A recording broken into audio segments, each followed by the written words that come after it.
जब भी हम कंप्यूटिंग की दुनिया के सबसे ताकतवर मशीनों की बात करते हैं तो दो नाम हमेशा सामने आते हैं, सुपर कंप्यूटर और मेन फ्रेम। दोनों ही अपने आप में कंप्यूटिंग के बादशाह हैं, लेकिन क्या कभी सोचा है कि ये असल में एक दूसरे से कितने अलग हैं? चलिए आज इसी पहेली को सुलझाते हैं।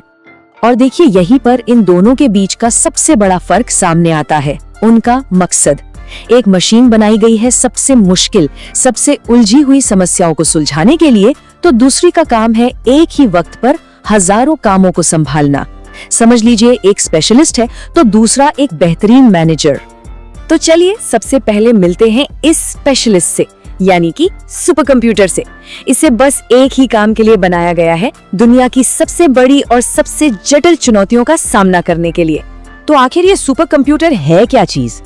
देखिए, सीधे शब्दों में कहें तो ये एक ऐसा कंप्यूटर है जिसकी सारी की सारी ताकत सिर्फ एक ही काम पर लगी होती है, बहुत ही ज्यादा मुश्किल गणित के सवालों को हल करना। ये एक ऐसा रनर है जो मैराथन नहीं दौड़ता, बल्कि 100 मीटर की रेस अपनी पूरी जान लगाकर दौड़ता है।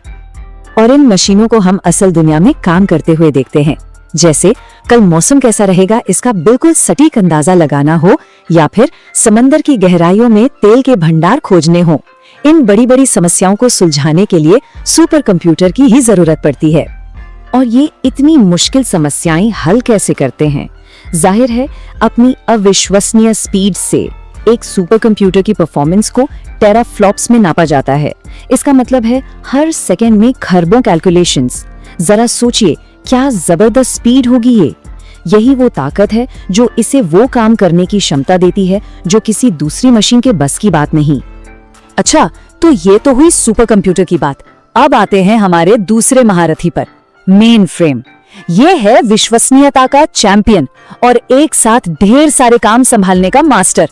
ये हमारा मैराथन रनर है जो लगातार बिना थके बिना रुके काम करता रहता है। मेन फ्रेम का मुख्य काम है लेन देन को मैनेज करना। सोचिए, जब किसी बैंक में लाखों लोग एक ही साथ पैसे निकाल रहे होते हैं या हजारों लोग एक ही वक्त पर फ्लाइट की टिकट बुक कर रहे होते हैं, तो पर्दे के पीछे एक मेन फ्रेम कंप्यूटर ही होता है जो ये सब संभाल रहा होता है। तो मेन फ्रेम की असली ताकत क्या है? ये एक साथ हजारों यूजर्स को सपोर्ट कर सकता है। इसमें सिक्योरिटी पहले से ही बिल्ट इन होती है और ये अपने खास ऑपरेटिंग सिस्टम पर चलता है ताकि काम कभी रुके ही नहीं। ये बड़े बड़े ऑर्गेनाइजेशंस के लिए किसी रीढ़ की हड्डी की तरह है, भरोसेमंद और मजबूत। और इनकी ताकत का अंदाजा इस नंबर से लगाइए, एक मेन फ्रेम नॉर्मल सर्वर के मुकाबले 100 गुना तक तेज हो सकता है और एक सेकंड में लाखों करोड़ों इंस्ट्रक्शंस को प्रोसेस कर सकता है।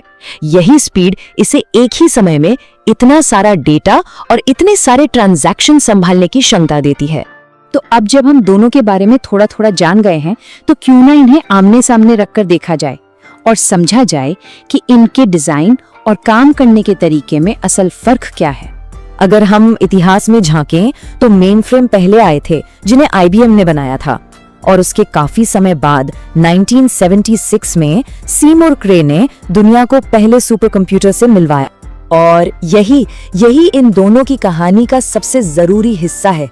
सुपर कंप्यूटर का एक ही मकसद है, एक बहुत बड़ी बहुत मुश्किल कैलकुलेशन को पूरा करना, जबकि मेन फ्रेम का मकसद है एक ही समय में ढेर सारे अलग अलग प्रोग्राम चलाना और हजारों कनेक्शंस को एक साथ संभालना। अब अगर हम प्रोसेसिंग स्पीड की बात करें, जिसे MIPS यानी मिलियन इंस्ट्रक्शंस पर सेकंड में नापते हैं, तो ये चार्ट सब कुछ साफ कर देता है। आप देख सकते हैं कि सुपर कंप्यूटर का ग्राफ कितना ऊपर है। ये उसकी पीक स्पीड को दिखाता है जो जटिल कैलकुलेशन के लिए जरूरी है।